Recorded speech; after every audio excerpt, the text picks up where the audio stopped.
আমি 10 দিন হলো তোমার চ্যানেল দেখছি, ভৌত বিজ্ঞান আমার আমূল পরিবর্তন হয়ে গেছে। যারা অ্যাডভেঞ্চার একাডেমি থেকে মাধ্যমিক ভৌত বিজ্ঞানের প্রস্তুতি নিচ্ছে, যারা আমাদের চ্যানেলটাকে রেগুলার ফলো করছে, যারা আমাদের ওয়ান শট, কুইক রিক্যাপ, 5 মিনিটের রিভিশন, পকেট ধামাকা, সুপার মক গুলোকে বারবার করছে, আমি এইটুকু তাদেরকে অ্যাসিওর করতে পারি, মাধ্যমিকের ভৌত বিজ্ঞান তুই কাঁপিয়ে আসতে চলেছিস। ধামাকা শুরু করা যাক। হ্যালো এন্ড ওয়েলকাম সবাইকে আমার ইউটিউব চ্যানেল অ্যাডভেঞ্চার একাডেমির আরো একটা নতুন ভিডিওতে। আমি তোমাদের মেন্টর সৈকত দাস। তোরা প্রত্যেকে জানিস অ্যাডভেঞ্চার একাডেমি সংকল্প নিয়েছে 2026 যেভাবে কাঁপিয়েছি 2027 আরো ভয়ঙ্কর ভাবে কাঁপবে।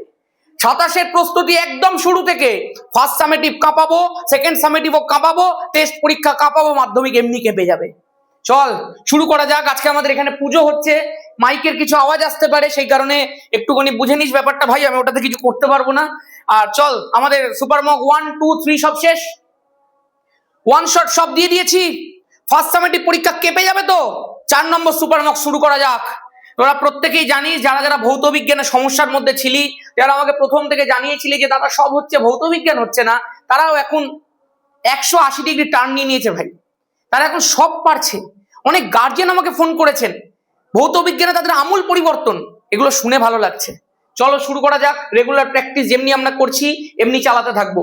মেরুজ্যোতি বায়ুমণ্ডলের কোন স্তরে সৃষ্টি হয় তোরা প্রত্যেকেই জানিস, থার্মোস্ফিয়ার স্তরের মধ্যে সৃষ্টি হয়। তোরা এতক্ষণে আমার কাছ থেকে বহু এই ধরনের এক্সাম্পল করেছিস। একটা চার্ট বানিয়ে নে, বইয়ের কয়েকটা পাতা দেখ, প্রথমে 2-3টে পাতা পরিবেশের জন্য ভাবনা দেখবি, এগুলো সব থাকবে, পর পর পর পর লিখে নে কোন স্তরে কোনটা দেখতে পাওয়া যায়। একবার রিভিশন করে নিবি পরীক্ষায় যাওয়ার আগে। স্থির উষ্ণতায় নির্দিষ্ট ভরের কোনো গ্যাসের ক্ষেত্রে ঘনত্ব এবং চাপের সম্পর্কটি কি? দেখ ভাই, ঘনত্ব আর চাপের সম্পর্ক আমি তোকে কিন্তু আগে প্রতিষ্ঠা করে দেখিয়েছিলাম, তোদের নিশ্চয়ই মনে আছে, আমি এইভাবে করিয়ে দিয়েছিলাম, দেখবি। আমরা জানি পিভি ইকুয়াল টু এনআরটি। আমি তোকে বলেছিলাম এই যে এনটা রয়েছে, এই এনটাকে মোল বলে। তোরা প্রত্যেকেই আমার চ্যানেল থেকে দেখে নিয়েছিস, মোলটাকে আমরা ভর বাই মোলার ভর লিখতেই পারি, একদম পারি দাদা। আচ্ছা দাদা, এই যে তুমি ভরটা লিখলে, এই যে তুমি ডাব্লু লিখলে, আর এই যে ভি অর্থাৎ আয়তন আছে, আমরা তো ক্লাস 9-এ পড়েছি ভর বাই আয়তন করলেই তো ঘনত্ব বা রো পাওয়া যায়। আমি বললাম একদম। আর দাদা এখানে তো আমাকে ঘনত্বটাকে আনতে বলেছে, তাহলে আমাকে নিশ্চয়ই ডাব্লুর তলায় ভিটাকে আনতে হবে, যাতে আমি রোটাকে এখানে লিখতে পারি। বললাম একদম। তাহলে দাদা ডাব্লুর তলায় যদি ভি আনি, তাহলে আমি এমটাকে আর আরটিটাকে এদিক ওদিক করে যেটা পাবো সেটা হচ্ছে পিএম ডিভাইডেড বাই আরটি। একদম পরিষ্কার? বললাম একদম পরিষ্কার ভাই, এগুলো যে কেউ পেরে যায়। দাদা ডাব্লু বাই ভি যদি করি তাহলে তো আমি রো পাবো। হ্যাঁ রো পাবে। তাহলে দাদা রো ইকুয়াল টু বা ঘনত্ব ইকুয়াল টু বেরোচ্ছে পিএম ডিভাইডেড বাই আরটি। বললাম একদম। এবার দাদা আমি এখান থেকে একটা বিষয় পরিষ্কার দেখতে পাচ্ছি, দুটো সম্পর্ক তুমি আমাদেরকে শিখিয়েছিলে। প্রথম সম্পর্ক, যদি দেখ ভাই এম আর আর এটা তো এমনি ধ্রুবক, যদি টিটাও ধ্রুবক থাকে, এম আর টি যদি 3টে ধ্রুবক থাকে, তাহলে রো আর পি এর মধ্যে দেখ রো ওপরে আছে, পিও ওপরে আছে, তাহলে রো প্রপোর্শনাল টু পি হয়। তার মানে ঘনত্বের সাথে চাপের সমানুপাতিক সম্পর্ক হয় যদি এই 3টে ধ্রুবক থাকে। আবার দাদা চিন্তা করে দেখো, যদি এম আর তার পাশাপাশি পি যদি ধ্রুবক থেকে যায়, মানে এম আর পি 3টে যদি ধ্রুবক থাকে, তাহলে দেখো রো উপরে আছে, টি তলায় আছে, তার মানে রো আর টি এর মধ্যে ব্যস্তানুপাতিক সম্পর্ক হবে। এটা দেখবি আমি তোদের ধর্মতলার এক্সাম্পল দিয়ে শিখিয়ে দিয়েছিলাম। হয়েছে? আচ্ছা, তার মানে পরিষ্কার কথায় যদি প্রশ্ন দেয় ঘনত্বের সাথে চাপের কি সম্পর্ক, যেটা এখানে দিয়েছে তুইও জানিস আমিও জানি, সমানুপাতিক সম্পর্ক। গল্প শেষ। যদি উষ্ণতা দিত কি সম্পর্ক হতো নিচে কমেন্ট করে জানিয়ে দে। নেক্সট 4 নম্বর অপশনটা কিন্তু সেরা আছে। যাই হোক, বলছে তীব্রতম তড়িৎ ঋণাত্মক মৌল কোনটা? ভাই তুইও জানিস তড়িৎ ঋণাত্মকতা পর্যায় সারণীর বাম দিক থেকে ডান দিকে ক্রমশ বাড়তে থাকে। একদম ডান দিকে কে আছে? নিষ্ক্রিয় মৌল ধরবি না। একদম ডান দিকে কে আছে? গ্রুপ 17 এর ফার্স্ট এলিমেন্ট, নাম কি তার? ফ্লুরিন। তাহলে অ্যান্সার কি হয়ে যাবে দাদা? ফ্লুরিন। গল্প শেষ। একটি উত্তর লেন্সের সেরা কোশ্চেন, এটা আগের বছরের টার্গেটের বই থেকে আমি নিয়েছি। তোরা জানিস এই কোয়েশ্চেন গুলোকে আমি বিভিন্ন ধরনের বই থেকে কালেক্ট করি, কিছু আমার নিজস্ব কোয়েশ্চেন দিই এবং সব মিলিয়ে একটা পাওয়ার প্যাক সেট তৈরি করি। প্রশ্নটা দিয়েছে একটা উত্তল লেন্সের ক্ষেত্রে বস্তু দূরত্ব 20 সেন্টিমিটার হলে, তার মানে দাদা বস্তু দূরত্ব ইউ দিয়ে দিয়েছে আমাকে 20 সেন্টিমিটার। আমি বললাম একদম। বস্তু সমান আকারে সদবিম্ব গঠিত হয়। আমরা যখন উত্তল লেন্সের ক্ষেত্রে পুরো চার্ট শিখেছিলাম, যারা আমাদের ফাউন্ডেশন ব্যাচের মধ্যে আছিস তাদেরকে ম্যাজিক নাম্বার দিয়ে শিখিয়েছি, যারা আমাদের এই ব্যাচ থেকে না করে ইউটিউব থেকে দেখছিস তাদেরকেও চার্ট লেখার পদ্ধতি কিছুটা শিখিয়েছি। তোরা প্রত্যেকেই আমার কাছ থেকে শুনেছিস যে উত্তল লেন্সের মাধ্যমে এমন একটা অবস্থানে যদি বস্তু রাখি আমরা, তাহলে তার সদ্বিম্ব পাওয়া যায় যেটা বস্তুর আকারের সমান হয়। সেই অবস্থানটা কোথায়? 2f এ। যদি বস্তুটা 2f এ থাকে তাহলে তার সদ্বিম্ব গঠিত হবে যেটা বস্তুর আকারের সমান হবে। একদম পরিষ্কার? মনে পড়ছে? মনে পড়ছে? মনে পড়ছে?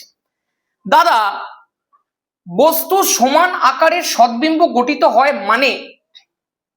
মানে যে বস্তুটার অবস্থানটা দেওয়া রয়েছে, বস্তুকে যেখানে রাখা রয়েছে সেটা তো অ্যাকচুয়ালি 2f।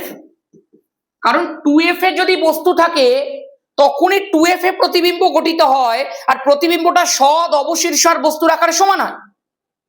তার মানে এই যে দাদা বস্তু দূরত্ব 20 সেন্টিমিটার দিয়েছে, এটাই অ্যাকচুয়ালি 2f এর মান। তার মানে 2f ইকুয়াল টু 20 সেন্টিমিটার। তাহলে দাদা f এর মান কত? 20/2 মানে 10 সেন্টিমিটার।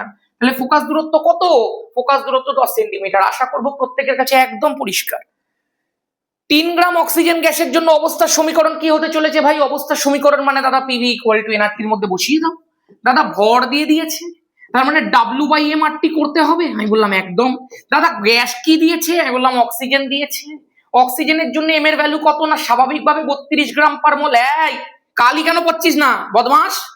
দেখ এক্ষুনি বকে দিয়েছে, এবার ঠিক পড়বে। দেখেছিস? 32 গ্রাম পার মোল হয়েছে। আচ্ছা দাদা ভরের মান কত দিয়েছে? না 3 গ্রাম দিয়েছে, তাহলে 3 গ্রাম বসিয়ে দিই। দাদা এম এর ভ্যালু কত? না 32 দিয়েছে, তাহলে এম এর ভ্যালু 32 বসিয়ে দিই। এখানে RRT হয়ে গেল। দাদা পিভি ইকুয়াল টু 3/32 RT হয়েছে? হয়েছে। অপশন খোঁজ। পিভি ইকুয়াল টু 3/32 RT কোথায় রে? পিভি করা এই তো কানা হয়ে গেছি রে। চল নেক্সট। বলছে বর্ণালী সৃষ্টির কারণ হলো আলোর কি? আলোর বিচ্ছুরণ। অবভিয়াসলি তাই ভাই। বিক্ষেপণের জন্য কি হয়? আকাশের নীলিমা দিনের বেলা আর তোর একদম তোর কি বলে সূর্যোদয় সূর্যাস্তের সময় যে কালার গুলো আকাশের মধ্যে দেখতে পাওয়া যায় সেগুলো সব বিক্ষেপণের জন্য হয়। আর বিচ্ছুরণের জন্য কি হয়? রামধনু হয়। বর্ণালী যখনই তৈরি হচ্ছে, বর্ণের কোটি যখনই তৈরি হচ্ছে, সেটা বিচ্ছুরণ। আর আকাশের মধ্যে কোন একটা কালার হয়ে যাচ্ছে পুরো আকাশটা, সেটা বিক্ষেপণ হয়েছে। নেক্সট। গলনাঙ্ক সবচেয়ে বেশি কার? তোরা প্রত্যেকে আমার ওয়ান শট গুলোতে দেখেছিস, যারা ব্যাচের মধ্যে আছিস তাদের তো সবই ক্লিয়ার। তোরা জানিস যে আয়নীয় যৌগ যারা হয় তাদের আয়নগুলোর মধ্যে একটা তীব্র স্থিতপরিদাকর্ষণ বল ক্রিয়া করে, তার ফলে তাদের গলনাঙ্ক অনেক বেশি হয়। তাদের এখানে চিনি তো একদম সমযোজী হবেই না, ন্যাপথালিন সমযোজী হবে না, মোম সমযোজী প্রকৃতির হবে না, তাহলে খাদ্য লবণ ইজ দ্য কারেক্ট অপশন। গল্প শেষ। এবার চল এমসিকিউ খতম, বিএসকিউ তে যাওয়া যাক। একটা জৈব গ্রিনহাউস গ্যাসের নাম লেখো। মিথেন হয়ে যাবে, CH4। নেক্সট প্রশ্ন। সুইট গ্যাস কোন গ্যাসটি, কি বলেছে ভাই? সুইট গ্যাসে কোন গ্যাসটি অনুপস্থিত থাকা বাঞ্ছনীয়? আচ্ছা সুইট গ্যাস মানে কি? মিথেন গ্যাসের মধ্যে যদি হাইড্রোজেন সালফাইডের মতো বিষাক্ত গ্যাস না থাকে তখন কয়লা খনি থেকে আরোহিত সেই মিথেনটাকে সুইট গ্যাস বলা হয়ে থাকে। তার মানে দাদা সুইট গ্যাসের প্রধান উপাদান হচ্ছে মিথেন। হ্যাঁ, প্রাকৃতিক গ্যাস প্রধান উপাদান বলতে পারিস মিথেন। ওই মিথেনের মধ্যে যদি H2S না থাকে তখন সেটাকে সুইট গ্যাস বলা হয়। আমি বললাম হ্যাঁ। তাহলে বলে দিয়েছে সুইট গ্যাসে কোন গ্যাসটি অনুপস্থিত থাকা বাঞ্ছনীয়, তো উত্তর কি হবে? হাইড্রোজেন সালফাইড বা H2S। কেউ কি জানিস H2S এর গন্ধ কেমন? যদি না জেনে থাকিস কিছুদিন পরে সেকেন্ড সামেটিভে ফাউন্ডেশন ব্যাচের মধ্যে H2S এর ব্যাপারে একদম ধরে ধরে শেখানো হবে, আর তারপর ইউটিউবে প্র্যাকটিস করানো হবে। চার্লসের সূত্রের ভিটি লেখচিত্র উষ্ণতা অক্ষকে কোন উষ্ণতায় ছেদ করে? বারবার করে শিখিয়েছি। ভিটি লেখচিত্র আঁকার পদ্ধতি শিখিয়েছি, ভিটি লেখচিত্র বোঝার পদ্ধতি শিখিয়েছি। তোদেরকে আমি দেখিয়েছিলাম এই লেখচিত্রটা কেন মূল বিন্দু থেকে না হয় কিছুটা ওপর থেকে শুরু হয়। তোদেরকে বলেছিলাম এটা একটা সরল রেখা কিন্তু মূল বিন্দুগামী নয়। তোরা প্রত্যেকে জানিস এই সি পার্টটার জন্য এই বিষয়টা হয়। যাই হোক, এটাকে যদি পেছনের দিকে বাড়িয়ে দিই তাহলে এটা উষ্ণতা অক্ষকে -273°C ছেদ করে। এরও কারণ ধরে ধরে তোদেরকে শিখিয়ে দিয়েছি।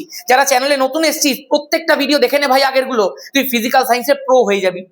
অলরেডি প্রচুর ছেলেমেয়ে বিশ্বাস করেছে, প্রচুর ছেলেমেয়ে নতুন জুড়েছে, প্রচুর ছেলেমেয়ে ভৌত বিজ্ঞানে প্রো হচ্ছে। আমি প্রত্যেক দিন মেসেজ পাচ্ছি, প্রত্যেক দিন জানতে পারছি যে দাদা ভৌত বিজ্ঞান আগে আমি কোন জায়গায় ছিলাম আর আজকে কোন জায়গায় চলে এসেছি। আমি 10 দিন হলো তোমার চ্যানেল দেখছি, ভৌত বিজ্ঞান আমার আমূল পরিবর্তন হয়ে গেছে। অনেক গার্জেনরা ফোন করে বলছেন, অনেক বাবা মায়েরা খুব খুশি। এটাই জানতে চেয়েছিলাম, এটাই দেখতে চেয়েছিলাম। আগের বছরের মাধ্যমিকেও সেম সিচুয়েশন হয়েছিল, এই বছরে তো অনেক শুরু থেকে হচ্ছে। বাকি তো মাধ্যমিক এখনো পড়ে আছে, সূর্য এখনো মধ্য গগনেও যায়নি। আরে ভৌত বিজ্ঞান কাঁপবে রে, কাঁপবে, তুই দেখ না। মাধ্যমিকে 100 এবারে উঠবে অনেক। দন্ত চিকিৎসায় কি ধরনের দর্পণ ব্যবহার করা হয়? অবতল দর্পণ ব্যবহার করা হয়, কারণ তোরা জানিস সামনে নিয়ে গেলে বড় দেখাবে। নেক্সট, F2 অণুতে কি ধরনের বন্ধন উপস্থিত? ভাই দুটো ফ্লুরিন আছে তো, দেখ বন্ধন আমি অলরেডি দেখিয়ে দিয়েছি, বন্ধন দেখানো মানে সহজে। কারণটা কি দাদা? কারণ হচ্ছে দেখ, ফ্লুরিন মানে 2 7, ফ্লুরিন মানে 2 7। সবাই চায় তাদের নিকটতম নিষ্ক্রিয় মৌল হতে, সবাই চায় তাদের শেষ কক্ষপথে 8টা ইলেকট্রন রাখতে। তার মানে দাদা, শেষ কক্ষপথে 8টা ইলেকট্রন রাখতে হলে একেও একটা ইলেকট্রন নিতে হবে, একেও একটা ইলেকট্রন নিতে হবে। আমি বললাম একদম। যদি দুজনেরই ইলেকট্রনের প্রয়োজন থাকে তো তুমি কি শিখিয়েছো? বোথ সাইডেড লাভ। তুমি কি শিখিয়েছো? সমযোজী বন্ধন। আমি বললাম একদম ভাই। তাহলে উত্তর তোর সামনে একদম জল জল করছে। স্বল্প দৃষ্টির প্রতিকারের জন্য কোন লেন্স ব্যবহার করা হয়? অবতল লেন্স ব্যবহার করা হয়। দীর্ঘ দৃষ্টির জন্য কোন লেন্স ব্যবহার করা হয়? উত্তল লেন্স ব্যবহার করা হয়। তোরা প্রত্যেকে নিচে কমেন্ট করে জানা অবতল লেন্সের ক্ষমতার প্রকৃতি কেমনি, ঋণাত্মক নাকি ধনাত্মক। নেক্সট, পাওয়ার অ্যালকোহল কি? ভালো প্রশ্ন। পাওয়ার অ্যালকোহল কি? অ্যাকচুয়ালি পেট্রোলের সঙ্গে মেনলি বলা হয় 80% পেট্রোলের বা গ্যাসোহলের সঙ্গে যদি 20% ইথানল মিশিয়ে দেওয়া যায় এবং সামান্য পরিমাণে যদি বেনজিন মিশিয়ে দেওয়া যায়, তখন যে উৎকর্ষ একটা ভালো জ্বালানি তৈরি হয়, যেটা গাড়ি জ্বালানিতে ইউজ করা হয় অ্যাকচুয়ালি, সেটাকে পাওয়ার অ্যালকোহল বলা হয়ে থাকে। এটা খুব কাজে দেয়, বর্তমানে খুব চলছে এটা।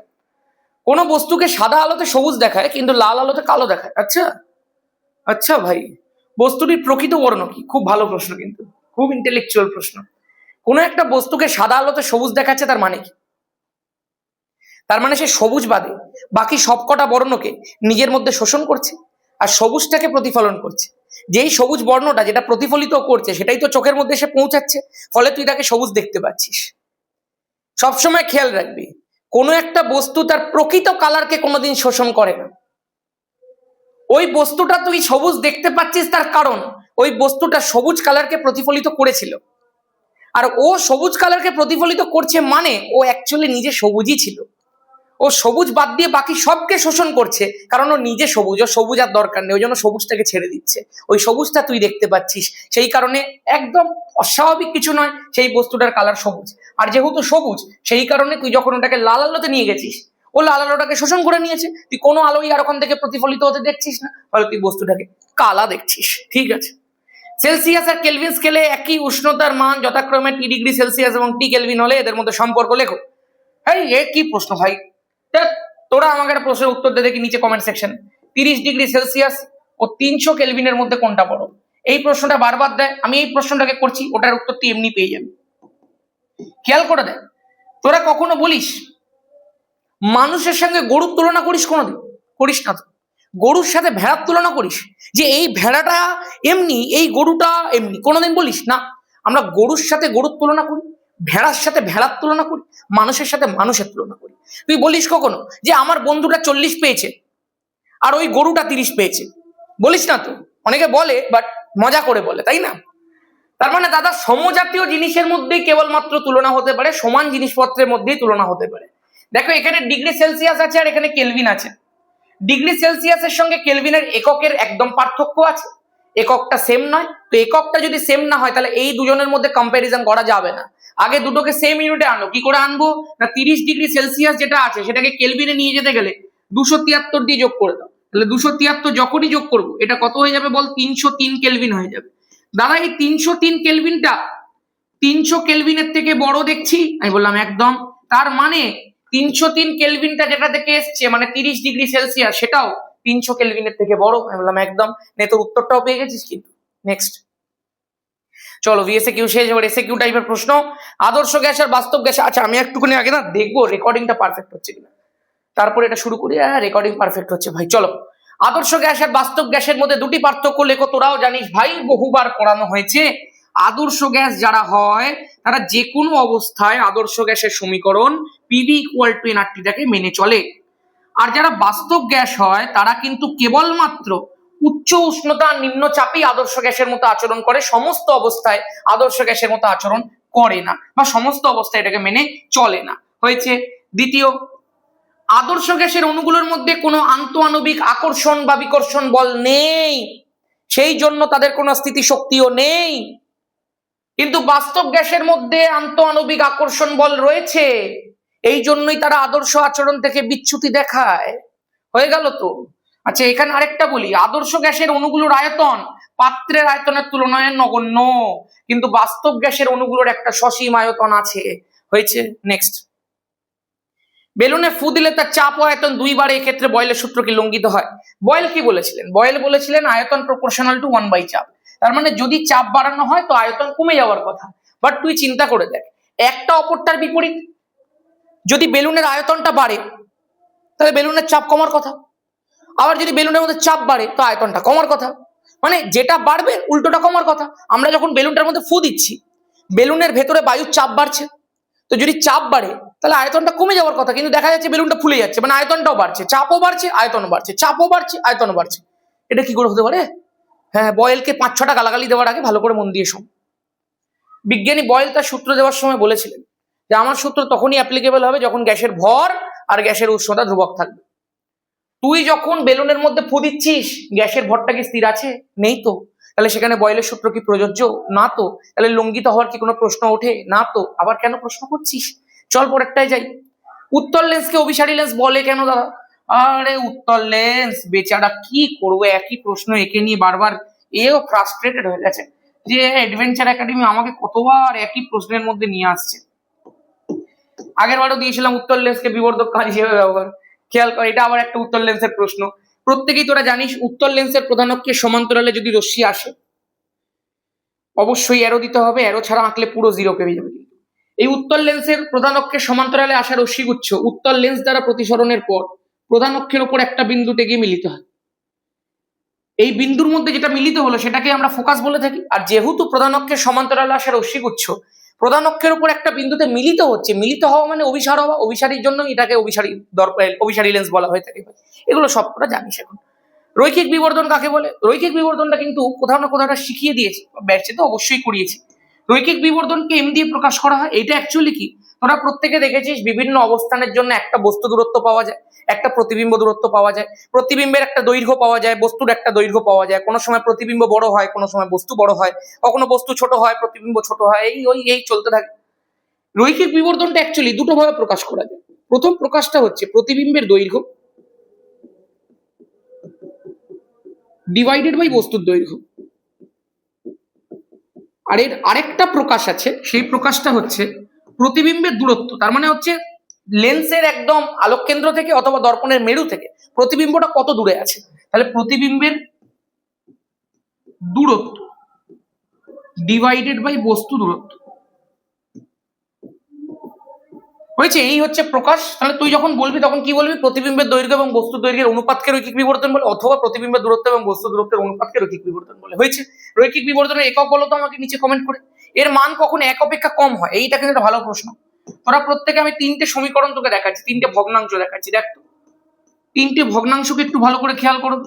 দেখো এই যে ভগ্নাংশটা রয়েছে তার লবের মানটা ছোট হরের তুলনায়। এখানে দেখো লবের মানটা হরের সাথে সমান, এখানে দেখো লবের মানটা হরের থেকে বেশি।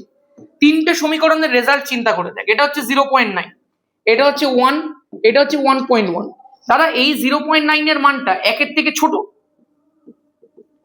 একের থেকে ছোট, এইটা হচ্ছে একের সমান আর একের থেকে বড়। তার মানে দাদা কি বুঝলাম? বুঝলাম যখন লবের মানটা ছোট হবে, যখন ওপরের জিনিসটা ছোট হবে, তখন পুরো ভগ্নাংশের রেজাল্টটা একের থেকে ছোট হবে। বল ক্লিয়ার? যদি ওপরেরটা বড় হয়, যদি লব বড় হয় হরের থেকে, তাহলে ওভারঅল ভগ্নাংশ একের থেকে বড় হবে। বল ক্লিয়ার? আর যদি দুটোই সমান হয় তাহলে এক হবে। বলে যে কখন এক অপেক্ষা কম হয়? আরে যখন ওপরেরটা ছোট হবে ভাই, যখন প্রতিবিম্বের দৈর্ঘ্য বা প্রতিবিম্বের দূরত্ব ছোট হবে বস্তুর তুলনায়, তখন একের থেকে ছোট হবে। গল্প শেষ। হ্যাঁ, এত কঠিন করে পড়িস কেন তোরা? এইভাবে সোজা করে পড়তে হবে ভাই। ফিজিক্যাল সায়েন্স কঠিন না, তোমার মনে হয় কঠিন। মুদ্রা ধাতু কাদের বলে? আরে আগেকার দিনে মুদ্রা ফুদ্রা বানানো হতো কপার টপার দিয়ে, কপার সিলভার এইসবগুলোকে মুদ্রা ধাতু বলা হয়। পরেরটা ভালো প্রশ্ন, নোবেল ধাতু কাকে বলে? তোরা বলবি নোবেল গ্যাস, না, নোবেল ধাতু আলাদা। প্যালাডিয়াম, প্ল্যাটিনাম, রেডিয়ামকেও কিছু ক্ষেত্রে বলে রেডিয়াম, এগুলোকে নোবেল ধাতু বলা হয়। নেক্সট বলে যে দুটি মৌল আছে এ এবং বি যাদের পরমাণু ক্রমাঙ্ক হচ্ছে 19 আর 17। উত্তর হয়ে গেছে। চল আমাদের এখান থেকে যারা পড়ছে না এই প্রশ্নটা প্রথম লাইন করে উত্তর দিয়ে দেবে। এ 19, বি 17। বলে দিয়েছে এ আর বি রাসায়নিকভাবে যুক্ত হলে কি ধরনের যৌগ গঠন করবে। ভাই এও চাইছে 18 হতে, বিও চাইছে 18 হতে। এ এর 18 হওয়ার জন্য একটা ইলেকট্রন ছাড়তে হবে, বি এর 18 হওয়ার জন্য একটা ইলেকট্রন নিতে হবে। তো একজন দেবে আর একজন নেবে, ওয়ান সাইডেড লাভ। কি ধরনের যৌগ নিচে কমেন্ট করে বলো। এখনকার এই সমস্ত জিনিসপত্র আমাদেরকে আটকাতে পারবে না, এগুলো আমরা সব শিখে ফেলেছি। ঠিক আছে, চলো নেক্সট। এলে কিউ চল। 0°C এই গ্যাসের আচরণের অঙ্ক। গ্যাসের আচরণের অঙ্কের একটা গোটা ভিডিও বানিয়ে দিয়েছি, নিচে পিন কমেন্টে আমাদের ফার্স্ট সামেটিভের প্লেলিস্ট দেওয়া রয়েছে। যাও প্লেলিস্ট ধরে সব ভিডিও কমপ্লিট করো। ফিজিক্যাল সায়েন্সে ফুল মার্কস শুধু এখানেই নয়, মাধ্যমিকও পাবে। শুধু মাধ্যমিক অবধি লেগে থাক, একবার হল থেকে বেরিয়ে অন্তত বলতে হবে ভাগ্যিস অ্যাডভেঞ্চার একাডেমি চ্যানেলটা খুঁজে পেয়েছিল। চ্যালেঞ্জ এটা আমার। আগেকার ছেলেমেয়েরা যারা এবার 2026 মাধ্যমিক দিলে ওরা গর্ব করে, আমি এই জিনিসটা গর্ব করে বলি, ওরা কমেন্ট সেকশনে টাইপ করতো মাধ্যমিক ভৌত বিজ্ঞান মানেই অ্যাডভেঞ্চার একাডেমি। আমি এটা নিজে বলছি না, ওরা বলতে আমার ভালো লাগে। সত্যি কথা বলতে প্রচুর এফর্ট দিয়েছিলাম ভাই 2026 সালের মাধ্যমিকের জন্য। না এখানে রাত্রি 3টে অবধি দাঁড়িয়ে থাকতাম, 3টে অবধি ভিডিও করতাম দাঁড়িয়ে দাঁড়িয়ে। আমি কোনো লাইভ দিই না যাতে টাইমটা কম লাগে, লাইভ হলে টাইম অনেক বেশি লাগে। লাইভে আমরা ফাউন্ডেশন ব্যাচের মধ্যে বা ধামাকা ব্যাচের মধ্যে লাইভে পড়াবো, লাইভে ইন্টারঅ্যাক্ট হবে। বাট এখানে যখন ভিডিও দিই প্র্যাকটিসের জন্য তখন সব রেকর্ডেড দিই। আমার সারাদিন ক্লাস থাকতো, সামনে মাধ্যমিক, কি করা যাবে। 11এরও তখন একদম জোর কদমে ক্লাস চলছে, 12এরও জোর কদমে ক্লাস চলছে, 12এর বড় বড় ক্লাস চলছে। তো তখন সময় হতো না, রাত্রিবেলা 3টে অবধি দাঁড়িয়ে দাঁড়িয়ে এখানে ট্রেনের জন্য ভিডিও করতাম। তো ওই জিনিসগুলো মাঝে মধ্যে ওরা দেখে ফেলেছিল। এই ধর ব্যাক করার সময় এগুলো, যেমন এখন ধর ব্যাক করছি 8টা 18 বাজে, এমনি ব্যাক করার ফলে অনেকে দেখে দিয়েছিল যে টাইম কটা বাজে। তো এই ব্যাপার সেই সময় হয়েছে, এমনি করতে হয়েছে, তোদের বেলাও করবো, চাপ নেই। মাধ্যমিক কাঁপি দেবো ভাই, তারপর 11-12 কেমিস্ট্রিতে এমনি কাঁপবে। চ আচ্ছা, এটা তাহলে কি করছো, নিচে প্লেলিস্ট সেকশন থেকে গ্যাসের আচরণের অঙ্ক দেখছো। এটা একটা কঠিন অঙ্ক আছে, মানে ফার্স্ট সামেটিভের জন্য ঠিক আছে দেওয়া হয়েছে যখন, ঠিক আছে। একটি প্রিজমের প্রতিসরক কোণ 60°। মানে আমি আসলে অনেক অনেক স্লাইড একসাথে তৈরি করি, তো কখন কোন প্রশ্নটা দিয়ে দিই আমার খেয়াল থাকে না। ও এত প্রশ্নটা প্র্যাকটিস করে আসা সম্ভব না সারাদিনের এত ব্যস্ততার পরে। একটি প্রিজমের প্রতিসরক কোণ হচ্ছে 60° এবং উপাদানের প্রতিসরাঙ্ক হচ্ছে √2। আচ্ছা, খুব ভালো করে মন দিয়ে শুনবে, হ্যাঁ, প্রশ্নটা ভালো করে করবে আমার সাথে। প্রিজমের প্রতিসরক কোণ 60° বলে দিয়েছে, তার মানে এর ভ্যালুটা দিয়ে দিয়েছে দাদা 60°। আমি বললাম একদম। উপাদানের প্রতিসরাঙ্কটা √2, তার মানে কি, মানে এই যে ধর প্রিজম আছে, প্রিজমের এই যে ধর দুখানে অবিলম্ব রয়েছে, একটা আলোক রশ্মি ধর এমনি করে ঢুকছে, ঢুকে এই গেল, এই বেরিয়ে গেল, এই আলোক রশ্মির গতিপথ। এই যে I1 আছে, এই যে R1 আছে, এই যে R2 আছে, এই যে I2 আছে, যদি আমরা দেখি উপাদানের প্রতিসরাঙ্ক কি, তার মানে তুইও জানিস মিউ, সেটা কি বায়ু মাধ্যম থেকে কাঁচ মাধ্যমে ঢোকার সময় প্রতিসরাঙ্কটা দিয়েছে। খেয়াল রাখবি কাঁচ থেকে বায়ুতে বেরোনোর সময় কিন্তু নয়, যেটাই দিয়ে দিয়েছে বায়ু থেকে কাঁচে ঢোকার সময় দিয়ে দিয়েছে। তার মানে মিউ ইকুয়াল টু আপতন কোণ কোনটা I1, প্রতিসরণ কোণ কোনটা R1। তার মানে যে মিউটা দিয়েছে সেটার ভ্যালুটা কত, I1/R1। যদি আমাকে কাঁচ থেকে বায়ু দেখতে হয় তাহলে প্রতিসরণের মানটা উল্টে দিতে হবে। যাই হোক, আপাতত যেটা বলছি ভালো করে শোন। বলে দিয়েছে প্রতিসরাঙ্কটা হচ্ছে √2, খুব ভালো। এ দিয়ে দিয়েছে প্রিজমের প্রতিসরক তলে একটি আলোকরশ্মি 45° কোণে আপতিত হলে, তার মানে প্রথম তলে আপতন কোণের মানটা দিয়ে দিয়েছে 45°। আচ্ছা, রশ্মির চ্যুতি কোণ বার করতে বলেছে, মানে ডেল্টা বার করতে বলেছে। নির্গমন কোণ বার করতে বলেছে, তার মানে I2 বার করতে বলেছে। ওকে, অঙ্কটা ভালো করে পড়, অঙ্কটা কিন্তু ডেঞ্জারাস অঙ্ক। একটা প্রিজমের প্রতিসরক কোণ 60°, এর ভ্যালু 60°, উপাদানের প্রতিসরাঙ্ক √2, উপাদানের প্রতিসরাঙ্ক মিউ এর ভ্যালু দিয়ে দিয়েছে √2, খুব ভালো। প্রিজমের একটি প্রতিসরক তলে একটি আলোক রশ্মি 45° কোণে আপতিত হলে, মানে আপতিত যখনই বলে দিয়েছে I1 এর ভ্যালু দিয়ে দিয়েছে, ঠিক আছে।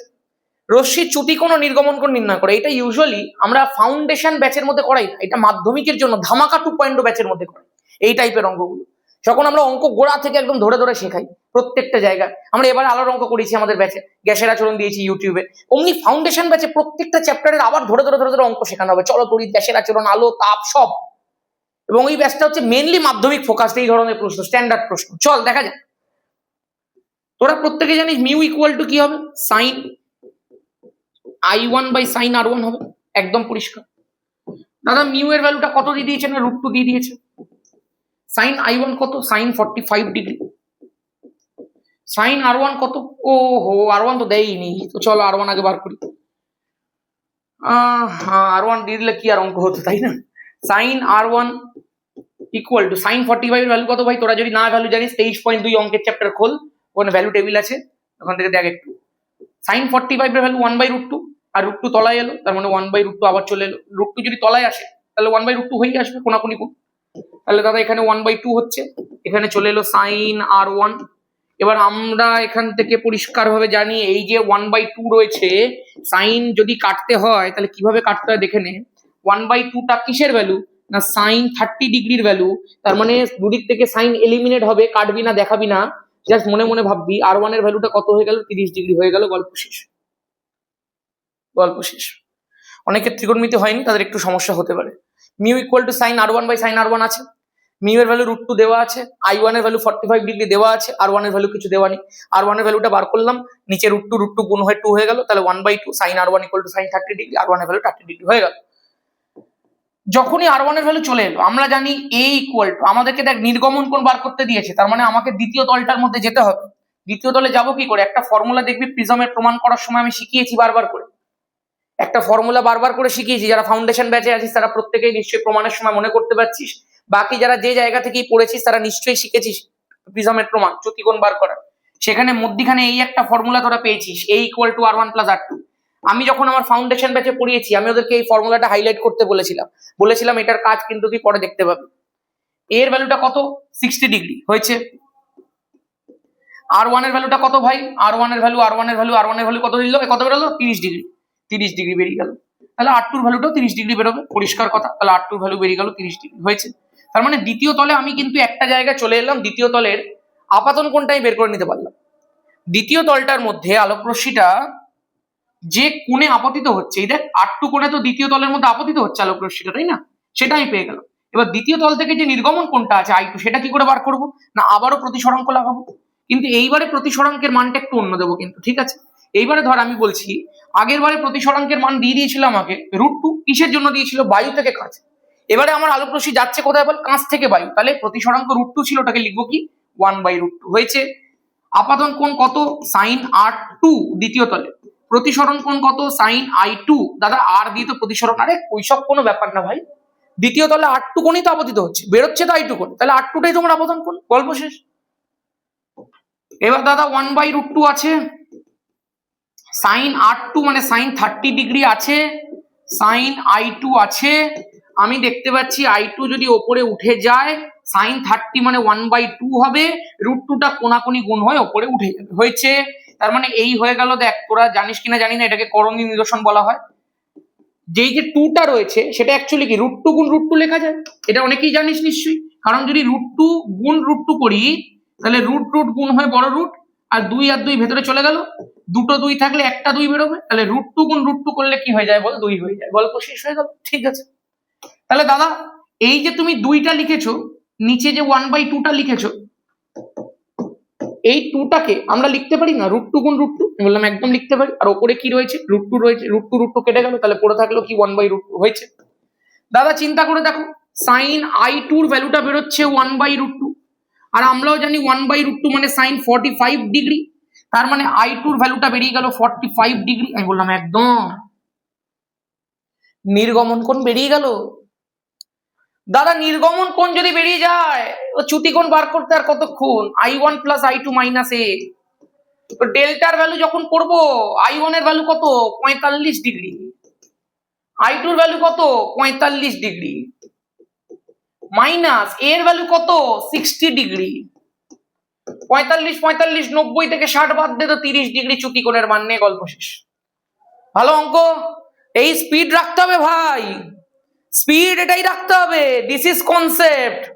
যারা আমাদের ফাউন্ডেশন ব্যাচে পড়েছিস, যারা এতদিন ইউটিউব থেকে প্র্যাকটিস করেছিস, প্রত্যেকে এই স্পিড মাথার মধ্যে রেখে দে। এই স্পিডই চলবে ধামাকা ব্যাচে, ধামাকা 2.0 তে এই স্পিড চলবে, তখন প্র্যাকটিস এই স্পিডেই চলবে, তবে মাধ্যমিকে 100 তবেই 11-12 এর বেস একদম স্ট্রং।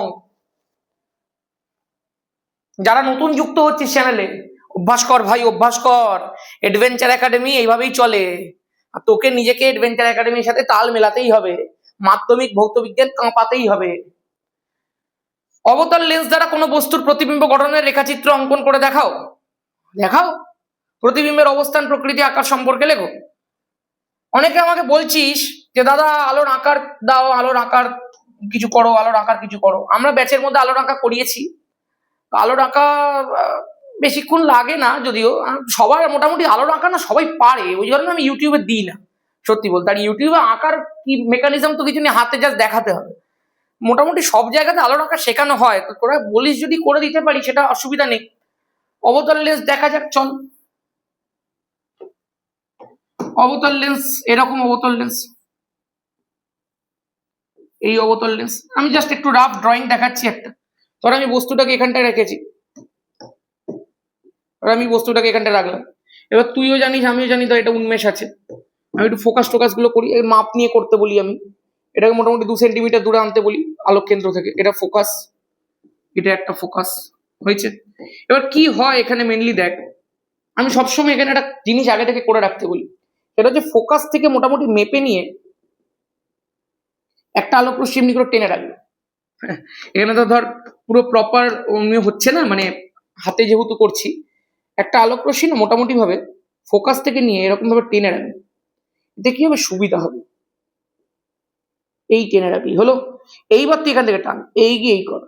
কেন বলতো এমনি, কারণ এই যে আলোক রশ্মিটা আছে যেটা প্রধান অক্ষের সমান্তরালে গেল, এই বস্তুটা থেকে বেরিয়ে, চিন্তা করে দেখ, এই বস্তুটা থেকে বেরিয়ে যে আলোক রশ্মিটা প্রধান অক্ষের সমান্তরালে গেল, সেটা লেন্স কর্তৃক প্রতিফলনের পর তো বেরিয়ে যাবে, কারণ এটা অবতল লেন্স, অভিসারী লেন্স নয়, এটা অপসারী লেন্স। তো অপসারণের জন্য চলে যাবে ওপাশে, এই যে বেঁকে গেল, চলে গেল।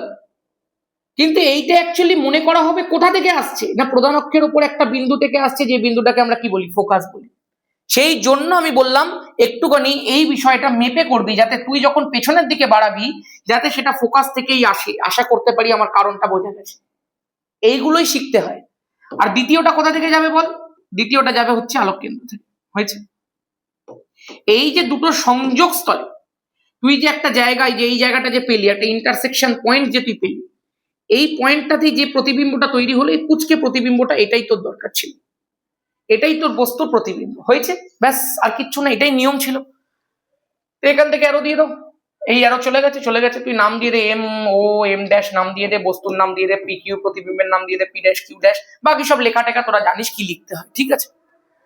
সন্ধিগত মৌল কাদের বলা হয়, যারা পর্যায় সারণীর 3 নম্বর থেকে 12 নম্বর শ্রেণীর মধ্যে অবস্থান করে তাদেরকে সন্ধিগত মৌল বলা হয়। এদের বৈশিষ্ট্যগুলো যদি লিখতে বলে, পর্যায় সারণীর ওয়ান শটের মধ্যে শিখিয়েছি, এরা রঙিন জটিল যৌগ গঠন করে, এরা একাধিক যোজ্যতা প্রদর্শন করে। যেমন ধরো আয়রন, তোরা জানিস আয়রন 2 যোজ্যতা প্রদর্শন করে, আয়রনের 3 যোজ্যতা প্রদর্শন করে।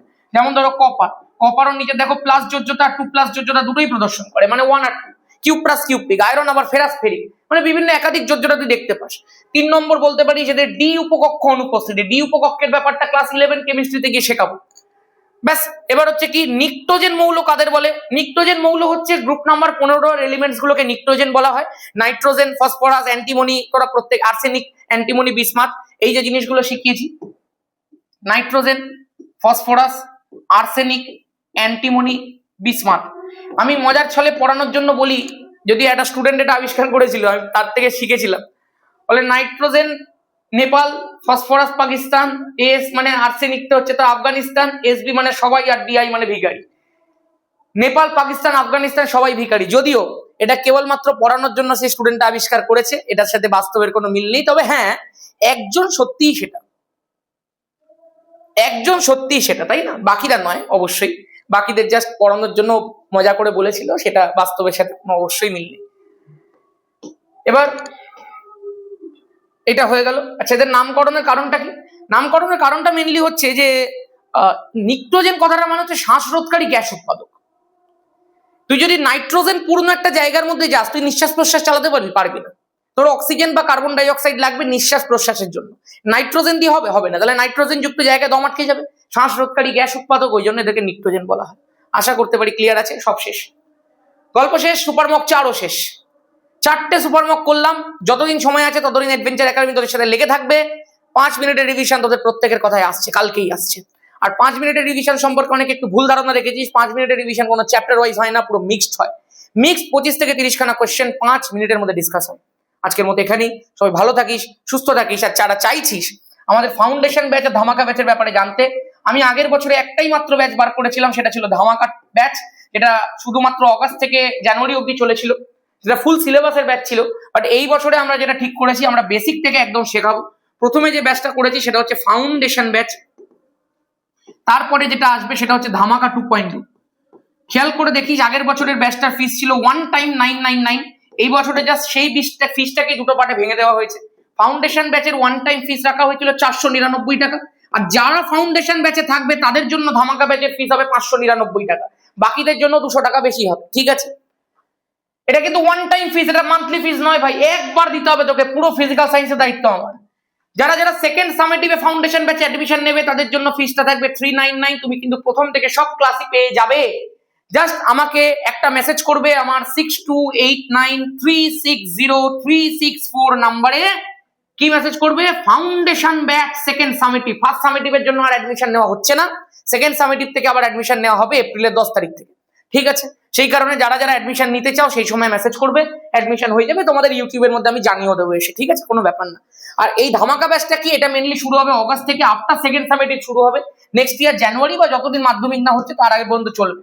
ঠিক আছে, এইটার মধ্যে পুরো ফুল সিলেবাসের প্রিপারেশন করানো হয়, টেস্ট আর মাধ্যমিক, আর এখানে ফার্স্ট আর সেকেন্ড সামেটিভ। এই হচ্ছে ব্যাপার। আশা করছি প্রত্যেকে খুব ভালো করে পড়বি। আর ইউটিউব চ্যানেলটা কি, এখানে পুরো রিভিশন করানো হয়, পুরো প্র্যাকটিস করানো হয়। ওখানে ডিটেলে শেখানো হবে, এখানে রিভিশন করানো হবে, প্র্যাকটিস করানো হবে। এই মেকানিজম আমাদের চলে। অ্যাডভেঞ্চার একাডেমি, ফাউন্ডেশন ব্যাচ আর ধামাকা ব্যাচ, 3 ভাই 3 ভাই। আজকের মতো এখানেই, সবাই ভালো থাকিস। জয় ধামাকা।